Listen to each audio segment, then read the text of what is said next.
নমস্কার দর্শক বন্ধুরা, স্বাগত জানাচ্ছি আপনাদের সবাইকে আমার এই চ্যানেলে, যার নাম আয়ুষ দ্য ফিল্মি বুকওয়ার্ম। প্রথমেই আপনাদের সবাইকে জানাচ্ছি মহালয়ার প্রীতি ও শুভেচ্ছা।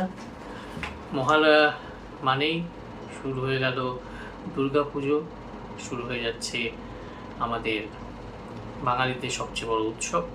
এই দিনেই আমি আমার পড়া এখনও অবধি সবচেয়ে ভালো বা সবচেয়ে কমপ্লিট পূজাবার্ষিকীর একটা রিভিউ করব। পূজাবার্ষিকীটার নাম হচ্ছে নবপত্রিকা।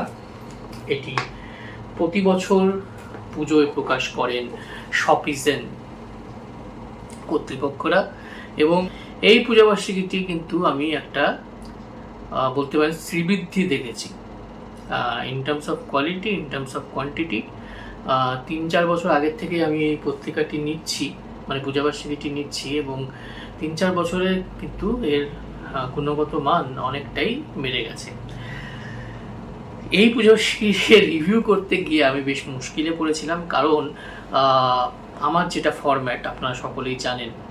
যদি না জেনে থাকেন, যদি প্রথম হয়ে থাকেন আমার চ্যানেলে, তাহলে আগের পূজাবার্ষিকী স্পেশাল ভিডিওগুলো দেখবেন। আমি যখন একটা নির্দিষ্ট পূজাবার্ষিকীকে রিভিউ করি, তখন সেখানে আমি তার শ্রেষ্ঠ গল্প, উপন্যাস, বড় গল্প কোনগুলো সেগুলো নিয়ে বলি, কোনটা বা কোনগুলো, এবং বাকি উপন্যাসগুলো নিয়েও 2-3 লাইন বলি।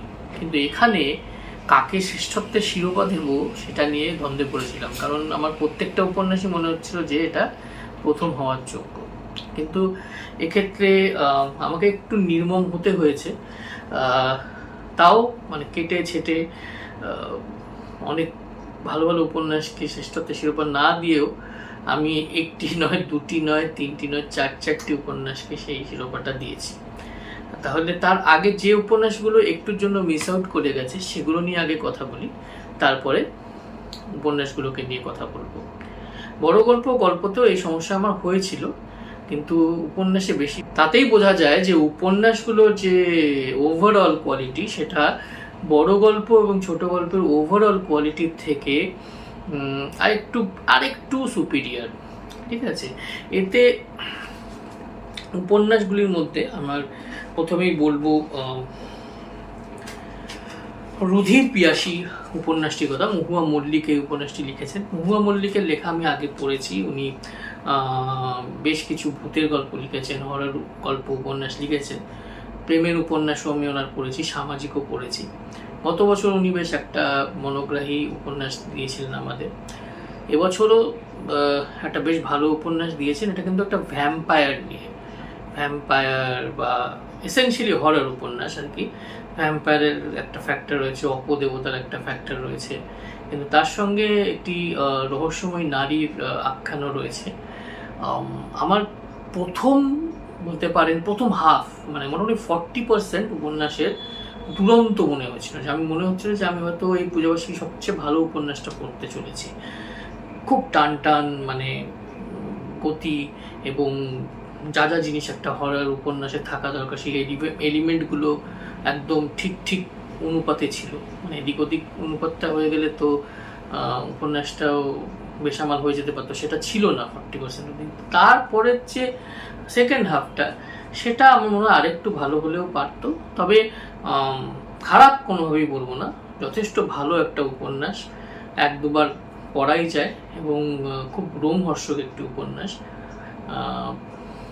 ভালোই লাগবে সবার পড়তে হয়তো। তো ওই যেটা বললাম, যে প্রথম হাফে যে প্রমিসটা লেখাটা জাগিয়েছিল, পরের হাফে সেটা পূরণ করতে পারলো না আমার মতে। এছাড়া ক্যায়েদে মহাব্বত, এটাও দুর্দান্ত একটি উপন্যাস, আমার খুবই ভালো লেগেছে পড়ে। দেবদত্ত বন্দ্যোপাধ্যায় গত বছর যে ঐতিহাসিক উপন্যাসটি লিখেছিলেন, সেটা আমার বেশি ভালো লেগেছিল, কিন্তু এটাও যথেষ্ট ভালো একটি উপন্যাস। এবং সবচেয়ে বড় যে গুণ, সেটা হচ্ছে এটা একটি অত্যন্ত উপাদেয় বা অত্যন্ত নাম করা এক ধরনের রুটিন নাম, যে দুজন চরিত্রের থেকে নেওয়া হয়েছে, সেই দুজন চরিত্রকে নিয়ে উপন্যাসটা। তারা দুজন কে সেটা হয়তো যারা জানেন তারা বুঝেই গেছেন আমার কথা শুনে, কিন্তু যারা জানেন না তারা এই উপন্যাসটা করে বুঝতে পারবেন।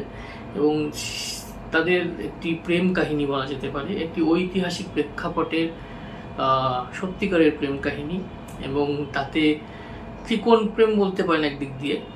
তাতে 3 নম্বর যে চরিত্রটি সেটি একটি খলনায়কের চরিত্র, এবং সেই চরিত্রটি আমার দারুণ ফ্যাসিনেটিং লেগেছে। বাকি দুটি চরিত্রও খুব ভালো। এছাড়া ঐতিহাসিক উপন্যাসে যে ধরনের ভাষা মানুষ আশা করে থাকে সেটা তো রয়েছে। বাংলার সঙ্গে উর্দু কথার মিশেল যেটা পড়তে দিব্যি লেগেছে, কোথাও হোঁচট খেতে হয়নি। আর ঝরঝরে গল্প বলার স্টাইল, সেটা তো দেবদত্তাদির একটা বিশেষত্ব আমি বলবো, সেই বিশেষত্বও রয়েছে। মানে বিশ্বাস করুন, এই উপন্যাসগুলোকে শ্রেষ্ঠত্বের শিরোপা না দিতে পেরে মানে আমারই খারাপ লাগছে, কিন্তু কি করব, ফরম্যাটই যখন এমন, সেখানে কাউকে একটু 19-20 ওপরে তো রাখতেই হবে। আবার বলছি, এগুলোর মধ্যে কিন্তু 19-20-এর পার্থক্য রয়েছে আর কি, এর বেশি না। এছাড়া অন্তর্ধানের নেপথ্যে দীপান্বিতা রায়ের লেখা এই উপন্যাসটিও আমার খুবই ভালো লেগেছিল। আমি লিখিত প্রতিক্রিয়াও জানিয়েছিলাম আমার ফেসবুক ওয়ালে এবং আরেকটি গ্রুপে। ভীষণ সুন্দরভাবে রাজনৈতিক অবস্থা বা রাজনৈতিক পটভূমিকার সঙ্গে একটি মিসিং পার্সনের মিস্ট্রি, দুটোকে খুব সুন্দর লেখিকা মিশিয়েছেন, এবং কয়েকটি খুব ভালো চরিত্র আমাদের উপহার দিয়েছে। এবং পরম বলে একটি চরিত্র আছে, সেই চরিত্রটি আমার দারুণ লেগেছে। সে একটি মহিলার অন্তর্ধান নিয়ে তদন্ত করছে মূলত। সেই তদন্তটা তাকে কোন পথে নিয়ে যাচ্ছে এবং সে কি চমকে দেওয়া তথ্য খুঁজে পাচ্ছে, মূলত এটা নিয়েই উপন্যাসটি। এই ধরনের উপন্যাস আমার খুব ভালো লাগে, কারণ এই ধরনের উপন্যাসে ওই মানে কিভাবে তাকে ট্রেস করলো একজন মহিলা, তিনি হারিয়েই গেছেন সবার, তার কোনো খোঁজই পাওয়া যায়নি বহু বছর, সবার অলক্ষ্যে রয়েছেন তিনি, নাকি আছেন কি নেই, সেই পুরোপুরি টান সাসপেন্সটা পুরোপুরি মজুত রয়েছে এই উপন্যাসে। আমার বেশ ভালো লেগেছে উপন্যাসটা। তবে ওই যে বললাম, একটুর জন্য এটাকে আমি শ্রেষ্ঠ উপন্যাসের মর্যাদা দিতে পারলাম না। এরপর যে উপন্যাসটি নিয়ে কথা বলবো সেটা হচ্ছে কৌশিক দাসের লেখা স্বপ্নতরী। কৌশিক দাস শয়তানের মা দিয়ে আমাদের সকলকে চমকে দিয়েছেন। একটি দুর্দান্ত স্পোর্টস কাম স্পাই থ্রিলার বলতে পারেন। তারপর শক্তি রূপেণ, একটি দুর্দান্ত উপন্যাস, একটা একদম অজানা কনসেপ্ট নিয়ে। উনি যেহেতু মূলত ওনার মধ্যে একটা সাংবাদিক সত্তা রয়েছে, সেজন্য ওনার উপন্যাসগুলোতে একটা ইনভেস্টিগেটিভ বা একটা এমন কিছু ঘটনা বা এমন কিছু মানে ব্যাকড্রপটা এমনই একটা জিনিস নিয়ে থাকে যেটা সম্পর্কে বা যাদের সম্পর্কে বলতে পারেন আমরা সাধারণ মানুষরা এখনো অন্ধকারে রয়েছি, আমরা ঠিক জানি না যে এইসব জিনিস আদৌ এক্সিস্ট করে কিনা। তো সেটা জানতে পেরে আমরা চমকে উঠি। মূলত এটা একটা স্ট্যান্ডিং থিম রয়েছে ওনার উপন্যাসগুলোতে। এটাও তার ব্যতিক্রম নয়। এখানে এক ধরনের টিপিক্যাল অপহরণ চক্রের কথা বলা হয়েছে, এবং একটি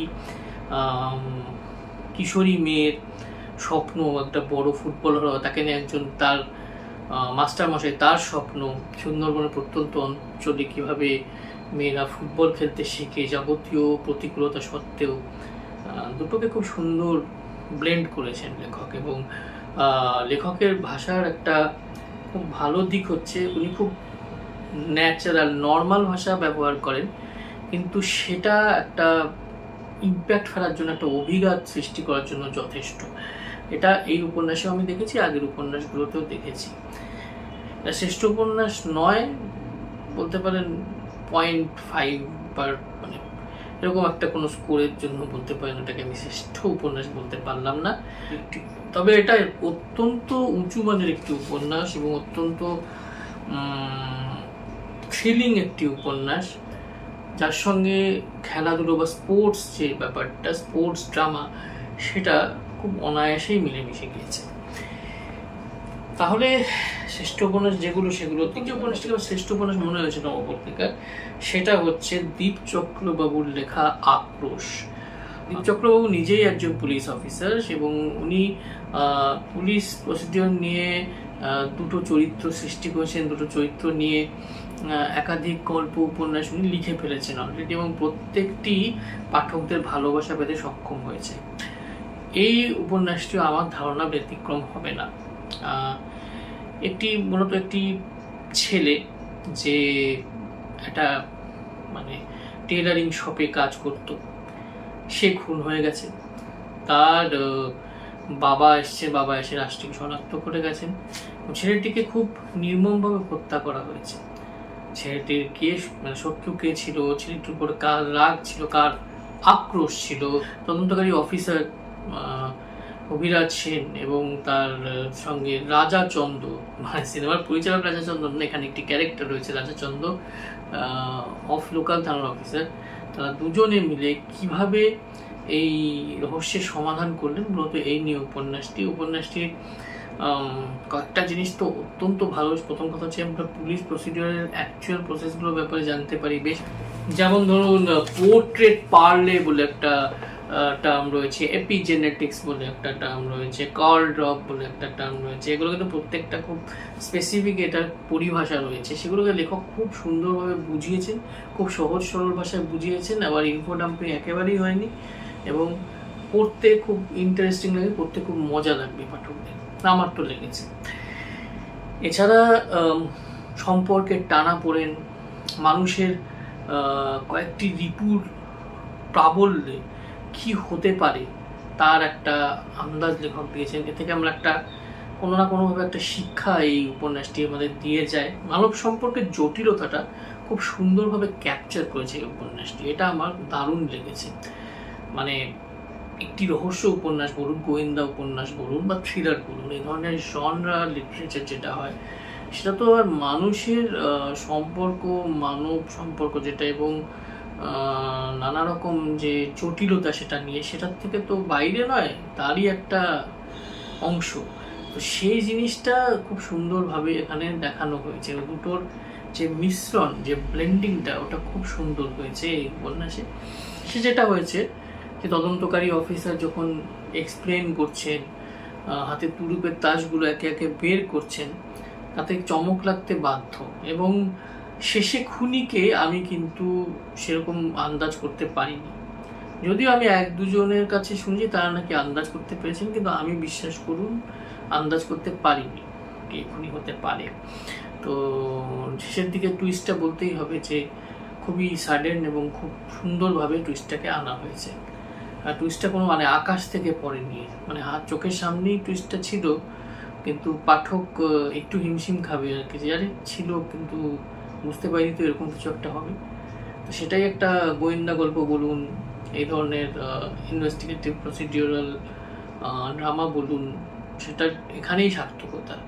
তাহলে বলতেই হবে যে লেখক এখানে পুরোপুরি সার্থক এবং সাহিত্য গুণেও উপন্যাসটি যথেষ্ট সমৃদ্ধ। তো এটা ছিল একটি শ্রেষ্ঠ উপন্যাস নবপত্রিকা।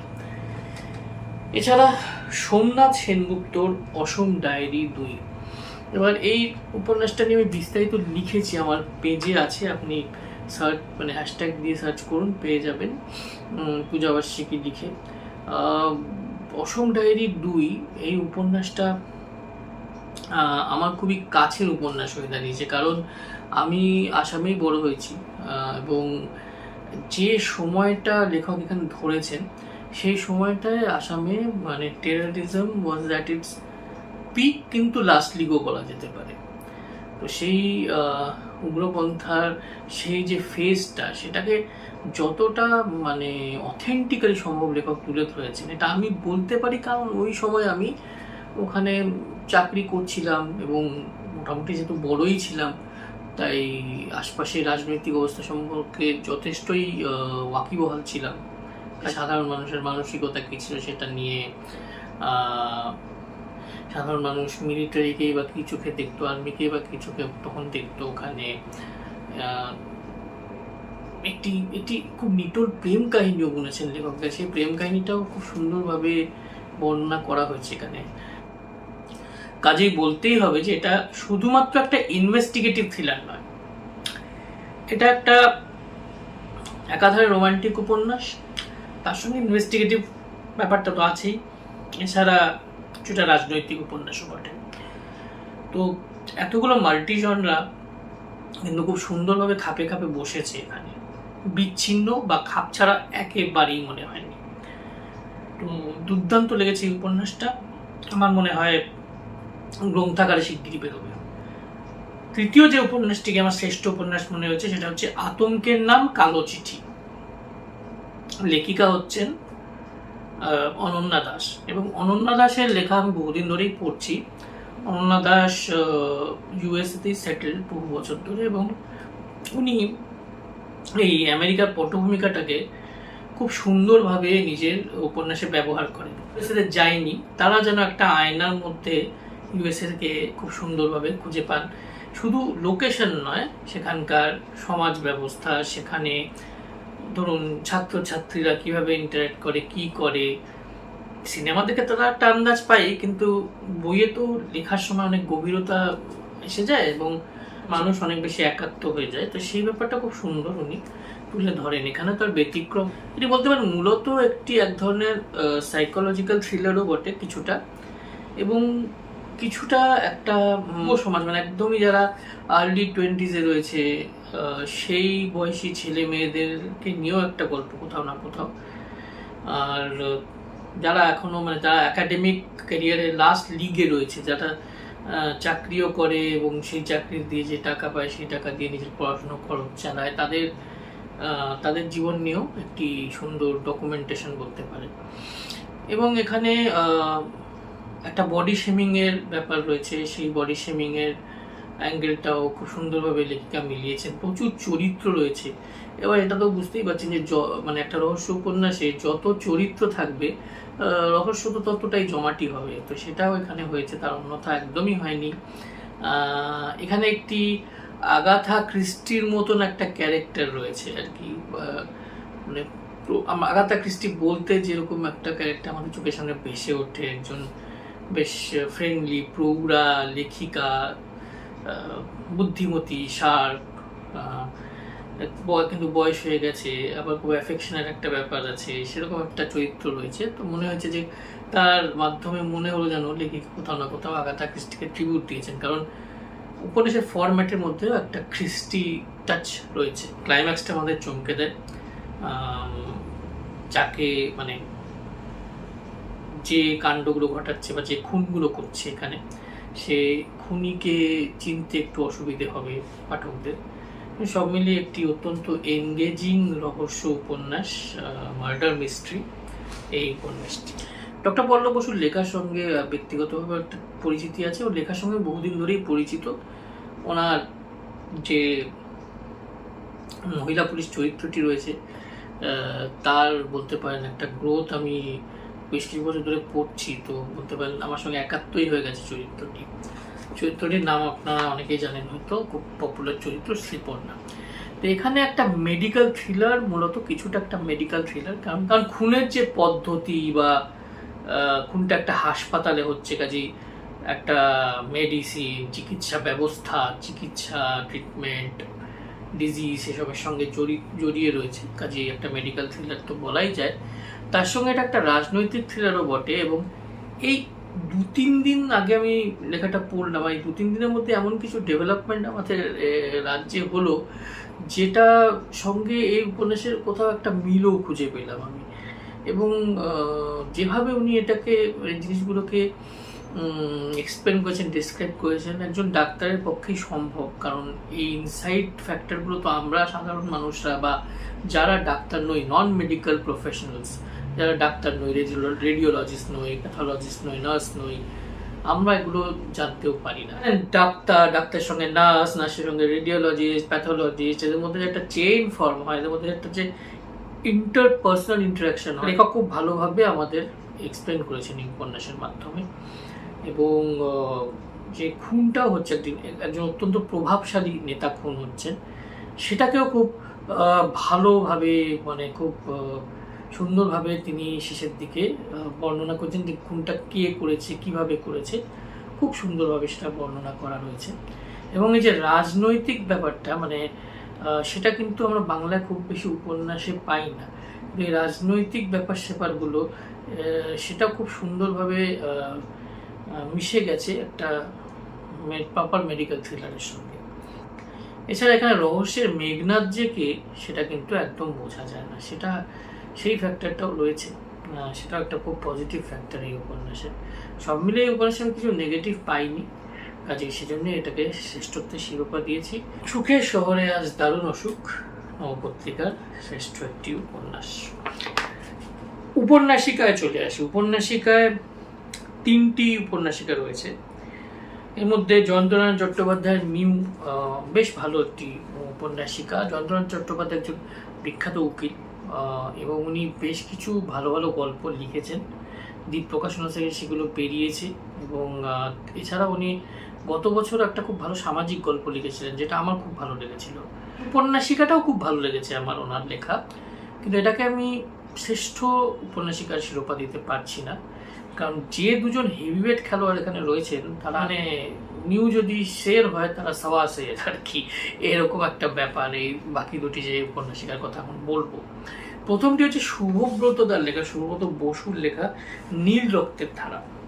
তাঁতিয়া টোপে আমার কাছে তো বটেই, যারা ইতিহাস মন দিয়ে পড়েছেন স্কুলে কলেজে তাদের কাছেও একটি অত্যন্ত চিত্তাকর্ষক চরিত্র। উনি ওনার যে একটা রহস্যময়তা ছিল ওনার পুরো চরিত্রের মধ্যে, একটা অ্যাডভেঞ্চারাস একটা ব্যাপার ছিল, সেটা তার সঙ্গে দেশপ্রেম সব কিছু মিলিয়ে একটা অত্যন্ত কী বলবো একটা ডাইনামিক চরিত্র।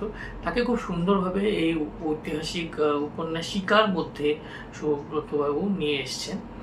এছাড়া বাকি যে চরিত্রগুলো রয়েছে সেগুলো আমাদের খুব চেনা পরিচিত চরিত্র, যারা মডার্ন হিস্ট্রি নিয়ে পড়েছে, ওই ব্রিটিশ ইন্ডিয়া নিয়ে পড়েছে, সবাই তাদের চিনবেন। এবং গল্পটা খুব সহজ সরলভাবে অথচ খুব অভিনব উপায়ে বলা হয়েছে। গল্পটিকে অভিনব উপায় বলতে ঐতিহাসিক উপন্যাসের মধ্যে একটা ডায়েরি এন্ট্রির মতন একটা ব্যাপার, একটা ফরম্যাট রয়েছে কোথাও না কোথাও। এই জিনিসটা আমার খুব ভালো লেগেছে। একটা পরীক্ষা নিরীক্ষা করেছেন কিন্তু একটা লিনিয়ার ফরম্যাটও কোথাও না কোথাও বজায় রেখেছেন। সৌব্রতবাবুকে ধন্যবাদ এরকম একটা উপন্যাসিকা আমাদের দেওয়ার জন্য। সত্যিই দারুণ লেগেছে উপন্যাসিকাটি। আরেকটি যে উপন্যাসিকাটি আছে সেটা আমি বলবো একটা এমন উপন্যাসিকা যেটা আপনাকে পড়ার পর বহুক্ষণ ভাবাবে। আমাকে তো ভাবিয়েছে, আমি অনেকক্ষণ চুপ করে বসেছিলাম, কিছু লেখা হয় না, এটা পড়ার পর আপনি হয়তো এক্সাইটেড হন না, আপনি হয়তো খুব ডিপ্রেসড হন না, রেগেও যান না, হাসেনও না, কিছুক্ষণ চুপ করে আমাদের বৃহত্তর সমাজ সম্পর্কে, আমাদের সিস্টেম সম্পর্কে যেন আপনাকে ভাবতে বাধ্য করে, সেই ক্যাটেগরির একটি উপন্যাসিকা। জ্যোতি চামারনের ইতিবৃত্ত, লেখকের নাম দেবজ্যোতি ভট্টাচার্য। দেবজ্যোতি ভট্টাচার্য সবসময় একেবারে পাথ ব্রেকিং লেখা লেখেন। ওনার গল্প উপন্যাসগুলো বেশিরভাগই তাকে একটু হাটকে একটা ব্যাপার থাকে, একটা ট্রিটমেন্টের ব্যাপারটা হাটকে থাকে। হয়তো গল্পটা আপনার জানা বা এই ধরনের গল্প আপনি হয়তো আগে পড়েছেন, কিন্তু ওই যে বললাম ট্রিটমেন্ট মানে ফরম্যাটটা এবং লেখার ভাষাটাই একটা আলাদা মাত্রা দেয় উপন্যাসিকাতে। এই আলোচ্য উপন্যাসিকাটিও তার ব্যতিক্রম নয়। খুবই এক্সেপশনাল একটি উপন্যাসিকা। গল্প আমি আপনাকে রিভিল করব না, আপনি কিনে পড়ুন, আমি এটাই সাজেস্ট করবো। বা পরে যদি এখন কিনে পড়তে না পারেন, কখনো যদি এটা কোনো সংকলনে আসে, পড়বেন প্লিজ, মানে এটা একটা রিকোয়েস্ট রইল। এটা আপনাকে একটা ধাক্কা দেবে কোথাও না কোথাও। এবং এই উপন্যাসিকাটির মধ্যে, উপন্যাসিকা মানে তো উপন্যাসের থেকেও ছোট, সেই স্বল্প পরিসরের মধ্যে প্রায় অনেক রকম জনরার লেখক মিলিয়েছেন আর কি, এবং পারফেক্ট ব্লেন্ডিং হয়েছে, একদম পারফেক্ট। এটা আমার খুব খুব খুব ভালো লেগেছে, খুব ভালো লেগেছে। চরিত্রগুলি তো খুবই ভালো, জ্যোতি চামারের চরিত্রটি তো বহুদিন মনে থেকে যাবে আমার। তাহলে চট করে চলে আসি গল্পগুলোতে।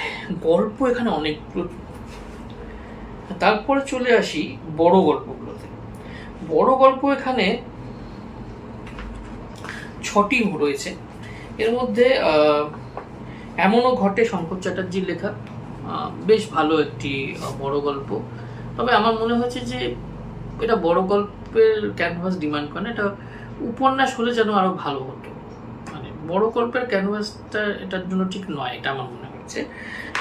সমজা দাসের লেখা অভিশাপ। সমজা দাস এখন বলতেই হবে যে নানা রকম উপন্যাস গল্প লিখছেন এবং নানা রকম জন্না নিয়ে তিনি এক্সপেরিমেন্ট করছেন। এই আলোচ্য বড় গল্পটি, এটিকে কি বলবো, কোথাও না কোথাও একটা ট্র্যাজিক লাভ স্টোরি রয়েছে। চমকটা এটার একটা বড় প্লাস পয়েন্ট। এছাড়া এই উপন্যাসে আমার খুব ভালো লেগেছে দুই পুলিশ অফিসারের মধ্যে কথোপকথন হচ্ছে, দুজনেই মানে কেউ কার থেকে কম যায় না আর কি। কথার প্যাচের পর প্যাচ একটা ব্যাপার আছে, সার্কাজম একটা আছে, সেটা আমার খুব ভালো লেগেছে। মানে মুখে এক চিলতে হাসিও খেলে আর মুগ্ধও হয়েছি এই মানে বার্তালাপে আর কি। একটা যে থ্রিল অ্যাঙ্গেলটা আছে, থ্রিল অ্যাঙ্গেলটাও খুবই জোরদার, খুবই জবরদস্ত। কিন্তু সমজার আগে বেশ কিছু যে লেখা পড়েছি সেগুলো যেমন করে সুপারলেটিভ, একেবারে মানে ঝটকা দিয়ে উড়িয়ে নিয়ে চলে যাবে, এটা সেই লেভেলে চাইনি। চৈত্র শেষের পালা, সুদীপ হাজরার লেখা, বেশ ট্র্যাজিক একটা লাভ স্টোরি আবার বলবো। ভালো লেগেছে, খুবই ভালো লেগেছে। কি বলবো, এটা একটু ব্যক্তিগতভাবে আমাকে একটু নাড়িয়ে দিয়েছে এবং বলতে পারেন অতীতের কিছু পৃষ্ঠা আমার সামনে খুলে দিয়েছে। তো সেটা গল্পটা থেকে আমি একটু পালিয়ে যাচ্ছিলাম। কিন্তু যদি এই ধরনের অভিজ্ঞতা আপনার না হয়ে থাকে তাহলে আপনার বড় গল্পটা পড়তে খুবই ভালো লাগবে। এবং এখানে একটি সারমেয় যে ভূমিকা রয়েছে, এটা আমার খুব ভালো লেগেছে। একটি পোষা কুকুরের ভূমিকা আছে একটা বড় এখানে, সেটা আমার খুব ভালো লেগেছে। ক্যাটালিস্ট বলতে পারেন আর কি, সেই ট্রিটমেন্টটা আমার বেশ ভালো লেগেছে। কিন্তু আমার যে দুটো বড় গল্প এখানে সবচেয়ে ভালো লেগেছে সেটা আমি বলবো, একটা হচ্ছে অন্বেষা রায়ের ইচ্ছাপূরণ। অন্বেষা রায়ের ইচ্ছাপূরণ পড়ার সময় আমাদের সিলেবাসেও ছিল, অত্যন্ত জনপ্রিয় একটি গল্প আছে, ক্লাসিক হরর স্টোরি, মাঙ্কিস প বলে, বাঁদরের পা। বাংলা অনুবাদটাও যথেষ্ট জনপ্রিয়। তার একটা ছায়া রয়েছে অবশ্যই, কিন্তু এটা একেবারে একটি ইউনিক বড় গল্প। ওই ধাঁচের গল্পটা বলতে পারেন। একটি পাথর, সেই পাথরটা নাকি ইচ্ছে পূরণ করতে পারে। এবার তার জন্য আর কি মূল্য দিতে হবে। একটি ছেলে যে ওই টিনেজে রয়েছে, তার অনেক স্বপ্ন, তার অনেক আশা উচ্চাশা, অনেক রকমের তার জীবনে প্ল্যান, সেই প্ল্যানগুলো কি এই পাথরটা সেই প্ল্যানটাকে পূর্ণতা দিতে পারবে, নাকি আর কিছু হয়ে যাবে, অন্য কিছু হয়ে যাবে তার সাথে। খুব ডার্ক একটা গল্প, খুব শিক্ষামূলক একটি বড় গল্প এবং খুব সুলিখিত একটি বড় গল্প। বড় গল্পের ফরম্যাটটার সঙ্গেও জাস্টিস করেছে। আর শেষটা ডার্ক, লেখা হয়েছে চমৎকারভাবে। চমৎকারভাবে লেখা ডার্ক এন্ডিং সবসময় মনে একটা অভিঘাত গড়ে তুলতে সক্ষম হয়, এখানেও তার অন্যথা হয়নি। গণেশবাবুর স্বপ্নদোষ, প্রিয়ব্রত বসুর লেখা। একটা ট্রেন্ড আমি দেখতে পাচ্ছি গত 2 বছরে বলতে পারেন, যে রম্য রচনার যে ধারাটা প্রায় শুকিয়ে গিয়েছিল, বা হাসির গল্প উপন্যাস বলতে পারেন, সেটা কোথাও না কোথাও আবার ফিরে এসছে। বেশ কিছু পত্রিকায় একাধিক এই ধরনের রচনা দেখতে পাচ্ছি। এটা পুরোপুরি হাসির না হলেও একটা বেশ হিউমার এলিমেন্ট রয়েছে এবং লেখকের ভাষা আমার খুব ভালো লেগেছে। লেখকের যে টোটাল যে বড় গল্পের ফরম্যাটটা আমার দুর্দান্ত লেগেছে। এছাড়া চরিত্রগুলোর সঙ্গে আমি একাত্ম হতে পেরেছি, এটা একটা বড় ফ্যাক্টর এই বড় গল্পটিকে নবপত্রিকার শ্রেষ্ঠ বড় গল্প বলার জন্য। যেটা সবসময় বলছি এই পত্রিকাটিকে নিয়ে, যে প্রত্যেকটা বড় গল্পই কিন্তু শ্রেষ্ঠ হওয়ার দাবিদার। প্রচুর ছোট গল্প রয়েছে, আর প্রত্যেকটা ছোট গল্পই প্রায় ভালো, প্রায় প্রত্যেকটা ছোট গল্পই ভালো। সবগুলো ডিসকাস করছি না ডিটেলে, কয়েকটা বলছি যে অলমোস্ট দেয়ার যাকে বলে, তারপর শ্রেষ্ঠ ছোট গল্পটি বলছি। Close encounter of third kind, Mohammad Nazimuddin, ওপার বাংলার অত্যন্ত গুণী একজন লেখক, যিনি প্রচুর বেস্টসেলার উপহার দিয়েছেন আর কি বাংলা সাহিত্যকে। থ্রিলার তো উনি দারুণ লেখেন, অনুবাদও খুব ভালো করেন, এখন যদি অত অনুবাদ করেন না। তো ওনার একটা গল্প close encounter of third kind, এই নামে স্পিলবার্গের একটা পৃথিবী বিখ্যাত ছবি রয়েছে। তবে এটা সেই ছবির সঙ্গে সম্পর্কিত নয়, যদি একটাই সম্পর্ক আছে, এটা হচ্ছে এটা একটা খুবই খুবই এঙ্গেজিং একটি কল্পবিজ্ঞান কাহিনী, এবং পড়তে আমার দারুণ লেগেছে, পড়তে খুব ভালো লেগেছে। যে গল্পটা শেষ হয়নি, পল্লবী সেনগুপ্তর লেখা, গল্পটার মধ্যে প্রচুর সম্ভাবনা ছিল, সম্ভাবনাটা প্রচুর ছিল। গল্পটি ভালোই হয়েছে, শেষটাও ভালো, তবে যে সম্ভাবনাটা জাগিয়েছিল সেই সম্ভাবনা অবধি গিয়ে পৌঁছতে পারেনি। এবং হরর গল্প, মূলত হরর গল্প, তো সেই হরর গল্পের যে একটা বলো না, একটা একটা একটু হলো তো গা শিরশির ভাব হবে, ভয় পাবো, সেটা অতটা হয়নি আমার, সেটা অতটা হয়নি। তবে ভালো গল্প, যথেষ্ট ভালো একটা গল্প। পরাজিত জগন্নাথ এবং অমিতাভ রায়ের লেখা, এটাও ওই একই ব্যাপার, প্রচুর সম্ভাবনা ছিল, কিন্তু ওই খুব ছোট হয়ে গেছে আমার মনে হয়েছে লেখাটা, আর একটু বড় হলেও পারত, তবে ভালো লেগেছে। পিলুর আগে ঠুংরি, বিপুল দাসের লেখা। বিপুল দাস বরাবরই খুব ভালো লেখেন, আমার খুবই পছন্দের একজন লেখক, এখানেও তার অন্যথা হয়নি, যথেষ্ট ভালো লিখেছে।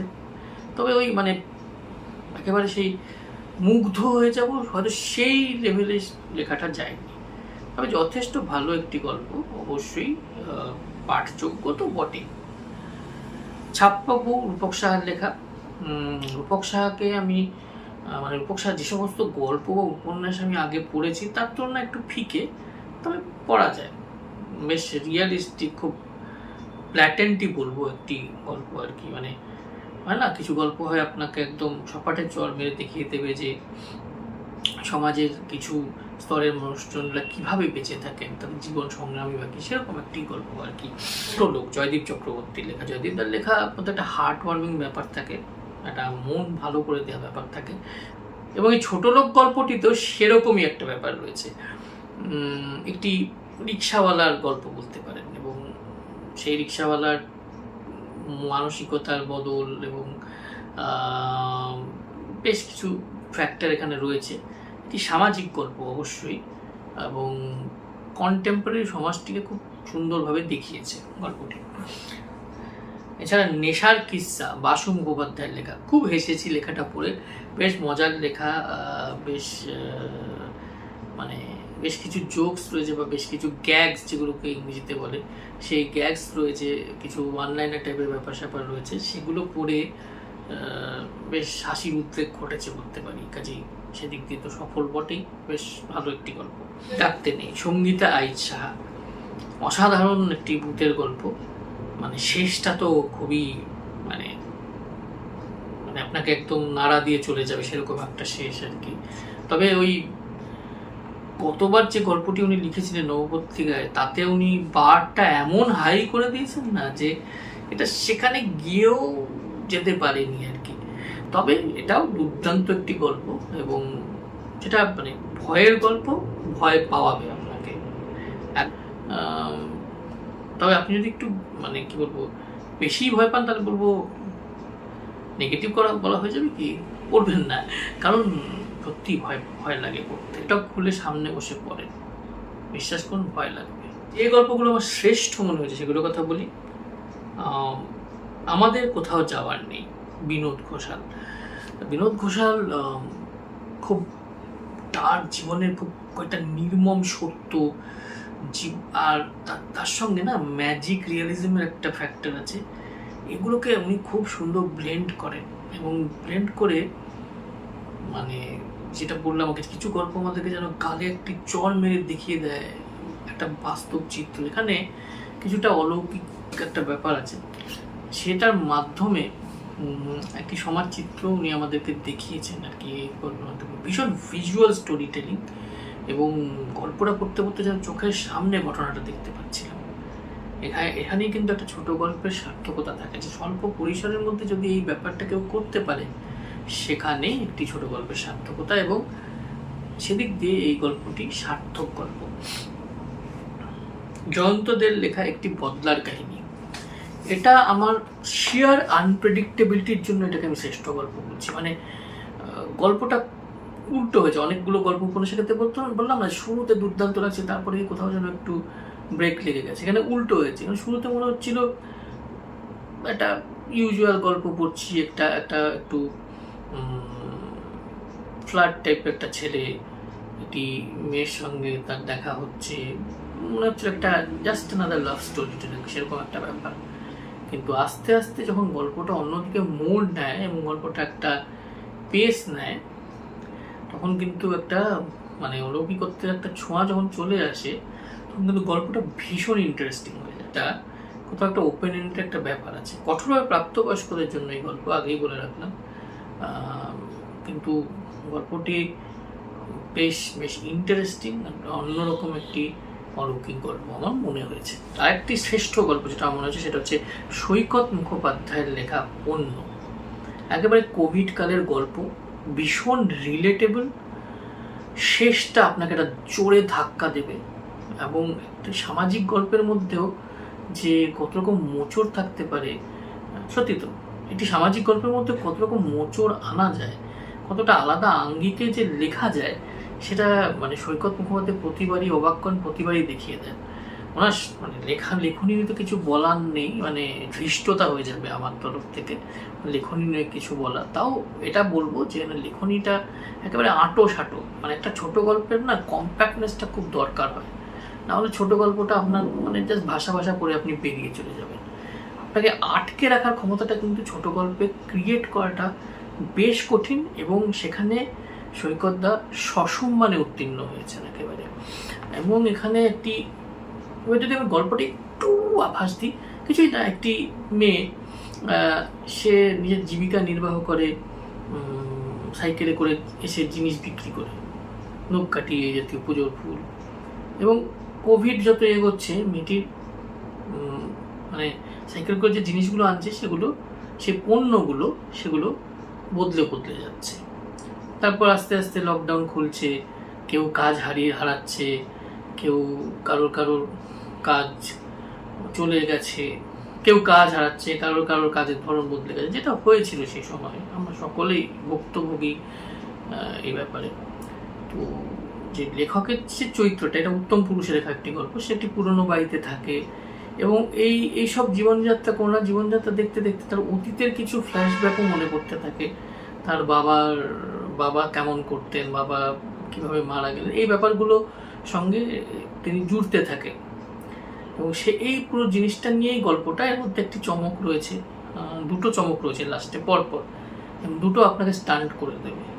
গল্পটি ডার্ক, কিন্তু গল্পটির মধ্যে কোথাও না কোথাও একটা খুব পজিটিভ বার্তা রয়েছে, এবং গল্পটির মধ্যে একটা খুব নিত্যনৈমিত্তিক জীবন নিয়ে গল্প, তো একটা খুব হার্ট ওয়ার্মিং কোয়ালিটি আছে, যেটা আমার খুব ব্যক্তিগতভাবে খুব ভালো লেগেছে। এবং বলাই যেতে পারে যে অনেকদিন পর একটা সার্থক ছোট গল্প পড়লাম।